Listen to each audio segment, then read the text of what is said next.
mealworms. And before feeding them the mealworms, if you remember, I had this pipe with the delicious juice inside, which I went and squirted inside to let the piranhas know it was feeding time. And as you could guess, they immediately started to go up and eat it, which kind of made a mess, but yeah, they were loving it. Oh my gosh, do you see that? They're all gathering around the little area where I just put it in. So now that they were ready, I dropped in the mealworms and one started to sink down. Two of the piranhas noticed it and kind of took nibbles at it, but they were kind of just playing around with it more than they were actually eating it. And that same thing kept happening with most of mealworms, but that was until I saw this, where three of them took turns devouring it up, and yeah, this one actually got eaten. Okay, well, mealworms, I'm gonna give about like a 2 out of 10 on how much the piranhas like them. But as you can see, second on the list, we're gonna be feeding them crickets. Now, if you remember at the start, the piranhas wanted nothing to do with the crickets, but let's see how they'll react now that they're in this new tank. So I dropped in just one, and because it was just floating there, I grabbed it with tweezers to show the piranhas. Instantly, you could see they picked up the memo that this was alive, and they sort of started to nibble it like the mealworms. But not even a single piranha actually took a big enough bite to eat this cricket. Okay, that was pretty bad. The crickets, I'm gonna give it a 1 out of 10 because the mealworms, they at least did eat some of them. I guess these piranhas just don't really like insects, so that's why I'm gonna rapid fire the next two off. Here you can see I've got salmon and ground beef, which is a lot more smelly. They better like this. I started by waving the salmon around in the water until the piranhas noticed it, and once a few started to come up and nibble it, I accidentally dropped it into the sand where all the rest of the piranhas came swimming up. They huddled around it like a pack of hyenas and started to actually take little chunks out of the piece for them to eat. So I did the same thing with the ground beef and held it in the water. And this time the piranhas were even more interested, and instantly the entire pack huddled around it and took turns taking their bites out of it. I even noticed that the scraps of it had fallen onto the floor and were getting surrounded by the piranhas too. Well, dang, I'm gonna give the salmon an 8 out of 10 and the ground beef a 9.5 out of 10. Yeah, they loved that so much, but that doesn't mean I gotta do my hand now. I said I would do it in the intro, so,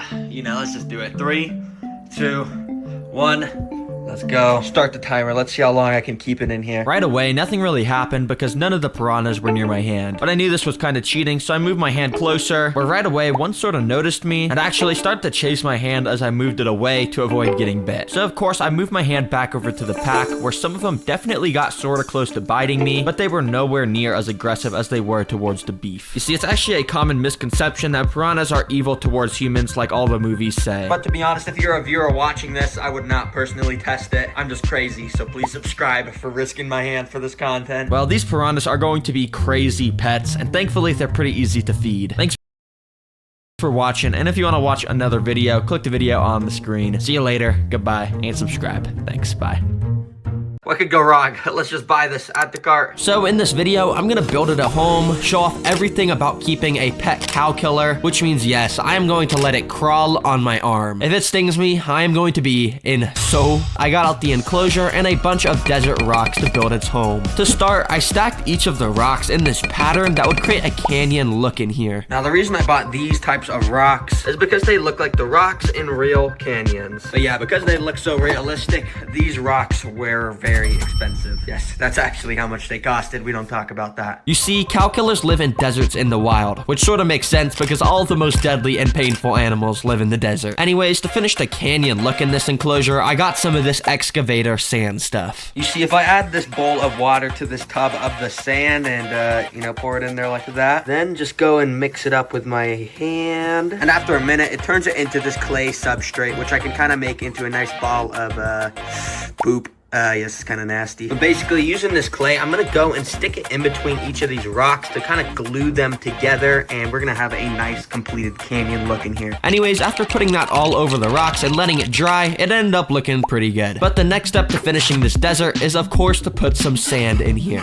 Because, you know, deserts, they have to have sand. But before putting the sand in, first I've got these big bags of black rocks. And apparently if I scatter this around the floor before putting the sand in, it should help absorb any extra moisture, and that'll prevent any mold from growing in this desert. Next up, I got out another container and filled it with some sand and some of this soil to make the desert substrate. Basically, the reason why I'm using this as the substrate is because when I put the plants and cactuses inside, this soil is going to provide a lot of nutrients, so they're able to grow nice and tall, and we get a fully fledged desert in here. So I went and poured that on top of all of the carbon and pushed it up against the rocks to make the desert floor. But as you can see, this doesn't really look like a desert because of how much dirt I added to that substrate, so I quickly poured a thin layer layer of just normal sand on top so it would look like a desert once again. Alright, this is already starting to look like a good cow killer enclosure, but to make it even better, it's time to add in some plants and decorations. First, for the decorations, and that basically just means wood and rocks, because that's pretty much all deserts have, to be honest. They're pretty boring. First of all, I put some of this spider wood around the tank randomly, and even used some of it to make little bridges across the canyons that the cow killer would be able to walk on. Then I got some of these longer sticks and put them on the side of the canyon to make it look like there were roots growing from it or something. Yeah, pretty cool. But I did end up getting two cool decorations, which are right here. The first of which is these little logs, which are called choya wood. And the reason these are a cool decoration is because choya,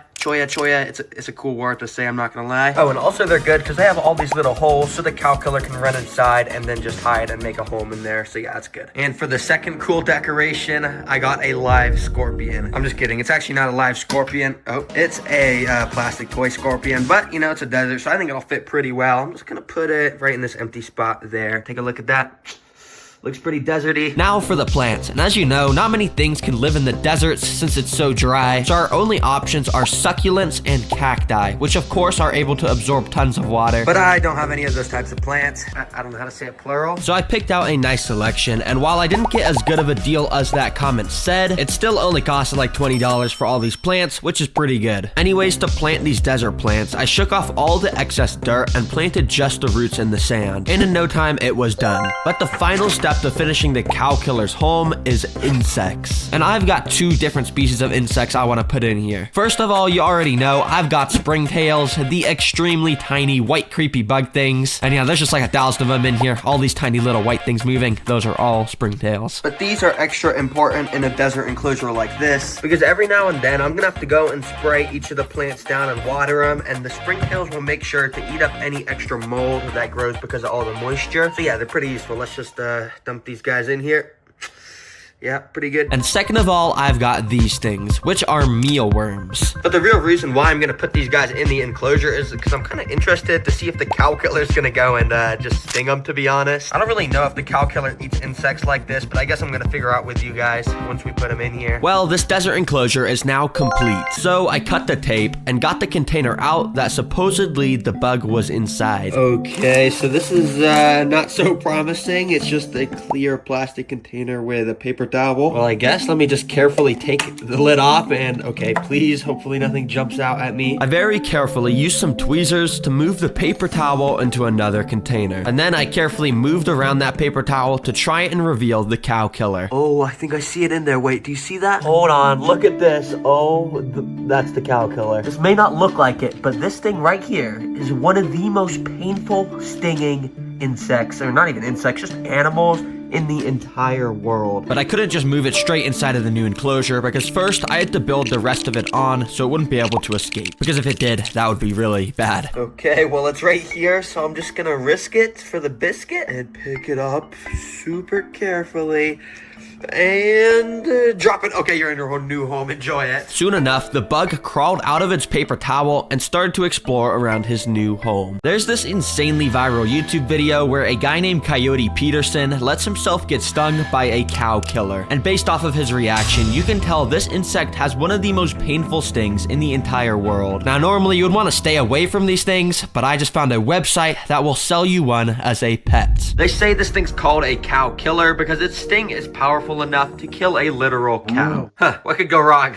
But considering the cow killer spent the last week in that shipping box, it's probably pretty hungry. So I wanted to get it fed right away. And when you search it on Google, it says the cow killers like to eat nectar, larvae, and adult insects. So I think first I'm gonna feed them some of this insect jelly food, which I usually feed to my crickets. But basically it should replicate the nectar that they find in flowers in the wild. So I opened up the pack of jelly and put it right in front of the cow killer. Within about a minute, it must have picked up the scent because it crawled right up to it and just stayed there looking like it was eating it. Yo, look at the cow killer. It just put its face straight up to the jelly and is just devouring it, I'm pretty sure. And yeah, he really just sat there for 20 whole minutes eating it, and I eventually just took the jelly away from him because I didn't want him to eat too much. Anyways, I want to see if this cow killer is going to eat the other stuff that Google said it would eat. And one of the things it said it would eat is adult insects. And if you remember, I did put mealworms in here. Let me see if I can find one. Here we go. There's just a mealworm in the sand right there. But I just want to bring this right over to the cow killer and see if it reacts if I just just drop it right next to it. Let's see what happens here. Now, right away, the cow killer noticed the mealworm and went straight up to it. But while it even started to crawl on top of the mealworm, it didn't really seem to care at all that it was there. In fact, it kind of just put its mouth on the sand where the insect jelly was just sitting to try and suck up any of the last sugar that was there. So yeah, I guess they don't really eat insects. Called a cow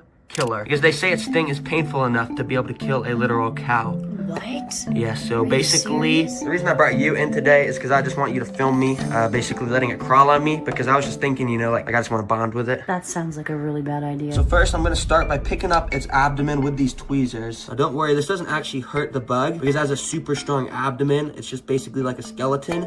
Oops, I dropped it. But eventually, I picked it up again and put it inside of the container. Okay, you got a good shot. So basically, I'm just going to start by putting this like this. I don't want to get it mad when it crawls out. I just want to let it crawl out itself. And this will kill a cow. Well, yeah, that's what they say, but I don't think it actually can. All I know is it's super painful. It didn't take long until the cow killer got to the edge of the container and then stepped onto my arm. Now we just hope and pray this doesn't sting me right now. So I don't want to make any sudden movement, because then it's going to know I'm bad and it's going to try to sting me. Now, I had to let it stay on me for at least a minute. So in the meantime, I just tried to talk with my mom to distract me. What is the purpose of this? You want to bond with your pet? Yeah, because everyone bonds with their dog and stuff. I just want to bond with my cow killer. You see how its sting is just like crawling along me? It could accidentally sting me at any moment. At this point, it started to look more aggravated, and as soon as the timer hit 60 seconds, I put the container in front of it, hoping it would crawl in. But it ended up crawling around it onto the side of my arm, where it eventually fell off onto the table. So I quickly scooped it up back into its container. We got it. That was actually really nerve-wracking. I don't know if I was saying a lot. I was actually like, my heart was pounding like 200 beats a second. But now I could say I've bonded with a cow killer. What are you going to name The it? cow killer. The cow killer. That's a cool name. Now, I didn't get stung today, but I'm gonna have this pet for a while. So if you guys really want to see it, I honestly wouldn't be totally opposed to doing it. So if you want to see me get stung for a video, This is an Asian forest scorpion. But right now, he's living in a pet store with a small cage, no water, and he literally just has dirt. So I'm gonna spend $500 to give this scorpion the dream life he deserves. I want to give him unlimited food, an actual diverse ecosystem, and I even want to simulate weather events that the scorpion can experience in the wild. So to get started, I ordered not just 1 or 2, but literally 7 packages to build the scorpion's dream home. And of course, the build is gonna have to start with our 30-gallon glass terrarium. The only problem is that it didn't come like this. I actually had to build it from scratch because apparently the people who made it were too lazy to do that themselves. Anyways, I have tons of materials to build all sorts of stuff for this enclosure. But firstly, I'm gonna create the rainforest backdrop. These scorpions live in the jungle and the wild, so I'm gonna build the jungle in his enclosure. To start this off, I need to load some silicone into my gun and cover the whole back of the glass with it like this. Then I got a ton of spider wood and put it along the back to represent tree branches. Now you might be wondering how I'm gonna make this wood stick to the back. Well, let me introduce you to spray foam. Basically, we're just going to... and boom. You might be thinking this looks ugly, and well, that's because it is. But to fix that, I'm gonna cut off some of the foam with a knife and put in some more silicone. And you might still be thinking this looks ugly. Well, to fix that, I'm gonna sprinkle some coconut fiber on it. And there we go. This is starting to look, okay. But the whole backdrop will really come to life once I fill these tiny pots that I also put here up with beautiful plants. But before doing that, we need to first design the floor portion of the terrarium. To start, we're filling up the bottom with a bunch of balls. Clay balls, to be exact. This is gonna be our drainage layer to make sure there won't be any mold outbreaks in the scorpion's dream home, because you know that would probably be bad. Anyways, I cut out some window screen and put that above the balls so I can fill it up with some substrate. We're gonna need at least 6 inches of substrate in order for the scorpion to be able to dig little burrows for himself, which, if you remember, the pet store scorpion had barely an inch of dirt. He is probably so sad. So, let's finish his dream home. Asian forest scorpions love coconut fiber, so I'm mostly using that. But I'm also gonna mix in some wood chips and sphagnum moss with it to make it look more natural. Wow. But the floor wouldn't be completed without some decorations. So first, I put in some cork bark and moss, which scorpions love to hide under. I also added a little shallow water tray so the scorpion could get a nice drink of water without drowning. Finally, I sprinkled some rocks around for good measure. This is starting to look really good. Psych! It's about to look 10 times better because now I'm adding in the plants. Remember, these scorpions are from the Asian rainforest. So to replicate that, I'm gonna find the most colorful plants I can. Off to the flower shop I go. I'll be there soon. And of course, I went to the best place to get plants, Walmart. Place your item in- Now, surprisingly, they actually did have a few pretty nice colorful plants, so I picked out some that I liked. And I got some deodorant too, not for the scorpion or anything, you know, I just needed some. Anyways, this is what I got, and I started by adding some of the smaller plants onto the backdrop, and then I planted the rest into the floor area. The chunk of the rainforest was now complete, but while it's pretty, it's definitely not a dream home. In order to make it a dream home, we need to spoil the poor scorpion by creating custom technology in his enclosure, like a literal insect dispenser that will deliver live insects straight into his mouth, plus even more, but we'll start with the insect dispenser. Now, to be honest, I basically have zero skills at building stuff, so I'm definitely not making some fully automatic crazy wired machine. Yeah, sorry. But what I will be doing is making a fun little slide for insects to slide down straight into their doom. To do this, I got a small acrylic tube and used some silicone to stick it at an angle to the wall. This will let me drop little feeding insects in, then watch them ride the slide of death. But to make sure there's a 0% chance the insects escape, I'm spraying some slippery Fluon stuff along the inside of it so they can't even grip on if they wanted to. I also have some other technology to put into the dream home, like this rectifogger. To use it, I basically just attach it to the side of the terrarium like this, and then I fill up the reservoir with water. Now when I turn it on, it does this. Wow, very cool. I mean, that's not needed or anything, but it makes the tank look really cool and rainforesty. For the final step of the dream home, I bought tiny little bugs called isopods that I'm letting loose into the enclosure. Come on, get out. Get out. Isopods are basically the holy grail of bioactive terrariums because they do everything from cleaning up waste to stopping mold outbreaks. I mean, the scorpion will probably eat them, but it's worth putting them in because of all of their benefits. Well, I'd say this is pretty good for the dream home. Now it's time to surprise that Asian forest scorpion. So I went to the same pet store and sure enough, it was still there, just laying there very depressingly. I'm gonna save you. And of course, saving the scorpion meant forking up $21 so I could buy it. Let's go, baby. Remember, I built all of this stuff for the scorpion, so I want to see how he reacts once I let him in. But before adding in the scorpion, I figured I should probably give it a name so I could stop referring to it as just the scorpion. And since scorpions are so menacing and scary with their venomous stingers and sharp claws, it's gonna need a menacing name to match. So everyone, please say hello to Sir Fluffsalot. Isn't he so cute? Anyways, I was having trouble putting Sir Fluffsalot into his new home, so I had to resort to putting on gloves because I was too scared of getting stung. Get off. No. Don't climb that. Do not climb out. Let go.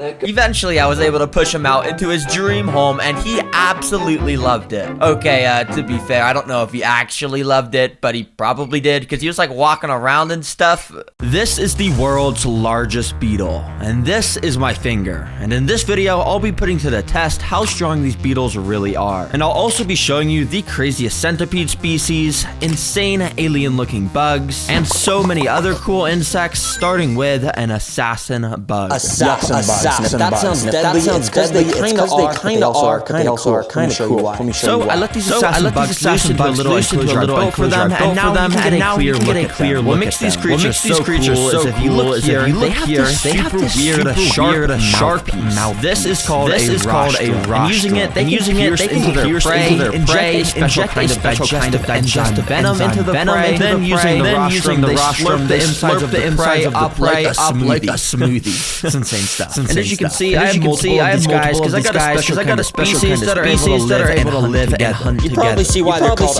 assassin bugs. So let's feed them a cricket and document their hunting. I knew this wasn't going to last long because assassin bugs are some of the best hunters out there. And I was right. Immediately, this cricket happened to climb up the very piece of bark that all the assassin bugs were hiding. And one of them was on the lookout and instantly spotted the cricket. Now it was time to hunt. Like real assassins who move stealthily, assassin bugs do the same. And this guy extremely slowly inched his target, and as the gap closed, the assassin awaited the perfect opportunity to pounce onto the cricket. Was now in the grasp of the assassin. Right away, you can see the rostrum from the cricket. The inside of this cricket is now being turned into a juicy for this assassin bug to slurp up. Yep. Sounds yummy. All right, let me get this lid on. I don't want these guys biting me in my sleep or anything. I finally got one, even though they're all extremely venomous. But oh boy, let me show you this guy. Yeah, I didn't get a small one I finally either. got I one, got even one though of they're the all largest species extremely in the venomous. United But oh boy, States. let me A show you this giant guy. Texas, Yeah, I didn't get a small one either. I got one of the these guys largest are species pretty in the evil United because right away he States. started A to try giant and climb Texas, the a side of the red-headed container to centipede. And as you can escape, tell, which these I guys are definitely pretty wouldn't evil want because as right well, away he I get to started show to you try guys and how climb the insane sides of of a the pet they are. container Let me to get 'em escape, in this which I enclosure. definitely These wouldn't guys want. usually live in Well, desert environments, so we're gonna use a bit of sand for this enclosure, but also a solid mix of dirt and other natural stuff because it's actually what gives them the best conditions in their enclosure. Then we want to give this guy some nice natural stuff to hide under, and finally a couple skulls in here to signify how deadly these guys are to other insects. All right, let's get this centipede in the enclosure. I get to show you guys And how please insane of a don't pet bite they me are. too. Let That me would get be 'em much in this appreciated. enclosure. Now these guys usually live in desert environments, so we're gonna use a bit of sand for this enclosure, but also a solid mix of dirt and other natural stuff because it's actually what gives them. Anyways, this dude immediately got to walk. Then we want to give this guy some nice natural stuff to hide under, and finally a couple skulls in here. They're called how deadly these guys are. Means 100, and they basically got like 100 legs. But not exactly 100, because I actually did count how many legs this guy had, and it was only 40. So yeah, their name is a lie. It's not 100, but I mean, it's still a lot. It's so cool to watch these guys walk around, but it's even cooler to watch them eat. So you already know. I got it. Anyways, this dude immediately got to walking around his enclosure, and what makes these guys so cool is obviously how many legs I dropped a cricket directly next to the centipede's face, but thankfully for the cricket, the centipede was distracted, and so the cricket not exactly 100 past his face and kind of just walked this guy had, and then he kind of just started to write it like a train. Not 100, but you gotta be careful because this train It's so cool is to watch these guys walk around, but it's eat, even cooler to watch them and I was eat. So you correct, already because know. only I 30 got it. seconds later, the centipede once again came across the cricket, and this time things immediately were interesting. So I dropped the cricket to follow in the direction the cricket face.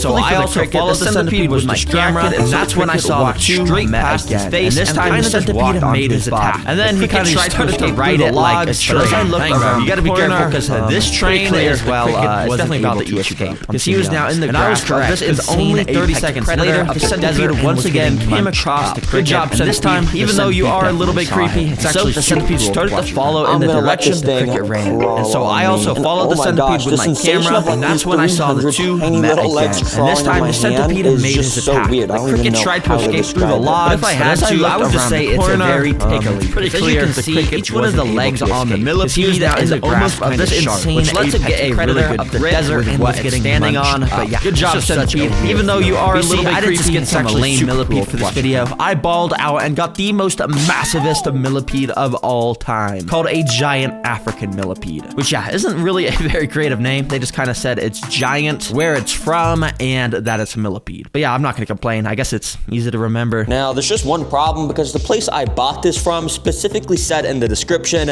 do not use cocoa fiber. Now, if you didn't know, cocoa fiber is basically like the holy grail of dirt for terrarium builders. It's just like a special kind of dirt that holds humidity very well, I guess. But yeah, it's like unheard of to not use this. Oh my gosh, the sensation of like these 300, the sensation of like these Since cocoa fiber was all I had, I drove to the greatest store of all time. If I had to, I would just say it's a very. If I had to, I would just say it's a very. Each one is a leg cocoa fiber. Each one is also on the millipede. Which lets it get really good rip, which lets it get standing on, rip, with just such standing on. For the millipede tank, it's just such a thing, weird which feeling. I'll show you very soon. So when I got back home, I started mixing together all my new dirt materials. All these materials I chose are specifically designed to hold just as much moisture as the cocoa fiber, if not more, which as you can see, makes this super duper moisty. All right, it's perfect that it's now super wet because if it was too dry, the millipede would not survive very long. They dry out super easily. So yeah, I'll have to spray this thing a lot to make sure it's always nice and moist. But since we have to keep this so wet, mold might actually grow on the sides of the enclosure. That's where my secret ingredient comes in. I got springtails. Now, if you've seen my other videos, you probably don't think it's that cool, but bruh, I mean, I still think they're cool, okay? Be free, boys. Yeah, springtails are just these super tiny white bugs that will go around and clean up mold if it grows. So yeah, they're perfect. Finally, I just put in some tiny bits of cork bark around to decorate the place and add some cover. There we go. This is a fantastical millipede enclosure. Let's go ahead and get this guy inside. You see, I didn't just get some lame millipede. You see, I didn't just get some lame millipede. Got the most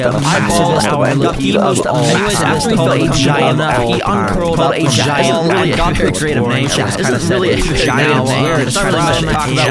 Where it's from, and kind of just walk around. Yeah, I'm not gonna complain. The main thing that makes it cool and also similar to centipedes is specifically crazy amount do of not legs. use An average millipede has way more legs than cocoa a fiber. centipede. As you can see, Very nice. Yeah, my guy just wandered around here for like 30 minutes. Eventually, once he feels like it's well, I guess, It's like unheard of, it's like unheard of. and he'll basically just chill there for like 90% of his life. So since cocoa fiber was all I had, I drove to the greatest store of all. I drove to the greatest store of all time. Walmart. There I got a special kind of dirt that is there. I got cocoa fiber dirt that is not cocoa fiber. I also got some wood chips. And the reason I say that is like wood chips and a bit of straight up has the body and claws of a scorpion. So when I got back home, I started mixing together all my materials I chose are specific. All these materials I chose are specific. Cocoa fiber, cocoa fiber, mix out more, which is and if we separate the perfect that is now super wet, or the perfect that's now super wet. I don't know what it was too dry.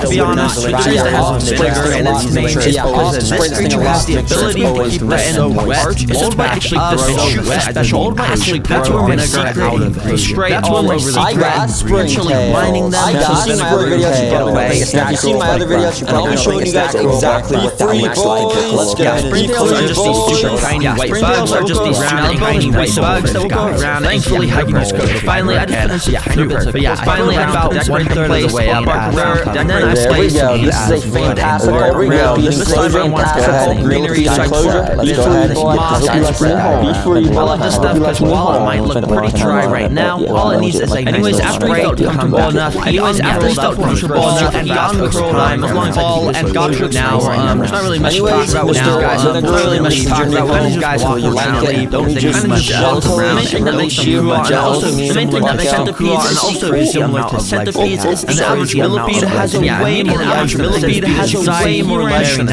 centipede. My guy did wander around the enclosure. Yeah, my guy did wander around the enclosure for like 30 minutes. But eventually his burrows under the floor, like the drop of water, and he'll basically just chill there for like 90% of his life. Chill there for like 90% of his life. Let me get a water dish. That guy was thirsty. He instantly went and tried to get some water. So I'm just gonna go put that one nice in the corner. So yeah, I filled that up with a bit of water. This is the closest thing to a and you want to make sure the water dishes are very shallow. And it's extremely cool. I'll show you why. Yeah, you heard that right. They might fall in and drown. And the reason I say that, but anyways, my guy was having a lot of fun exploring. It straight up has the body and Alright, now I want to check out if this guy's gonna try and eat. Maybe he'll even shoot his acid, I don't know, but they are nocturnal, so yeah, I mean, he might not even eat at all. But you already know, I got probably the weirdest thing about this creature is in its name, because it's called a vinegar. I dropped the cricket directly next to the vinegar. Vinegar some action could theoretically I don't know what the part of its name means, my other videos, but the reason it has vinegar in its name is you'd probably know that they has the ability when not eaten during the day. Yeah, they'd rather let shoot a special acid type of vinegar out of them to spray all over this vinegaroon. It was a different story. So right after a minute of the cricket standing next to him, I know and I'll be showing you guys exactly what that looks like. Let's get him in his enclosure so we can show it off. That means this vinegaroon was in hunting mode, and the next time the thankfully I noticed the vinegaroon used his little antenna to locate the location of the way up the cricket, and then I stepped over pieces of wood and but unfortunately this time I wanted to add some greenery, so I tore a bit later I noticed that the vinegaroon had found a little water dish. While it might look pretty dry right now, all it needs is a nice little spray bath, and I guess he was getting a bit more. Yeah, this stuff will just grow super fast over time as long as I keep this enclosure. And when the two creatures got a little bit closer, the vinegaroon once again struck and missed, but this time he was not going to give up and chased the cricket down to finally get a hold of it, all while splashing around in the water. And yeah, immediately after Bro now had it inside, he ran straight up to the glass to get a nice little drink of water, started devouring it. It's pretty cool to see him using his claws to shovel the drops of water. Unfortunately, he didn't use his acid or vinegar spray thing, and that's because I think they only use that for defense. And obviously, I want to stress this guy out. That guy was thirsty. He instantly do it. But I will show you guys this very cool footage of them doing. Watch this. So basically, like I was saying earlier, they arch their abdomen up, aim their tail up to, and boom, the vinegar sprays they're not super smart. After water dish was spray out, and it also has absolutely insane aim. But anyways, my guy was having a lot of fun exploring around his new tweezers that was holding it. Now I want to check out if this guy's gonna try and eat. Maybe he'll even shoot his acid. I don't know, but they are nocturnal, so yeah, I mean, he might not even eat at all. But you already know, I got a little cricket. Crickets led me, obviously. I have the largest beetle species in I dropped the cricket directly next to the one with some action could theoretically happen, and this one that but pretty tiny my other videos with nocturnal animals. Now I'll be starting with the smallest beetle and testing the weakest objects in this guy's mouth. As the beetles get bigger, the objects will get bigger too. Until at the end, I'm going to be putting my finger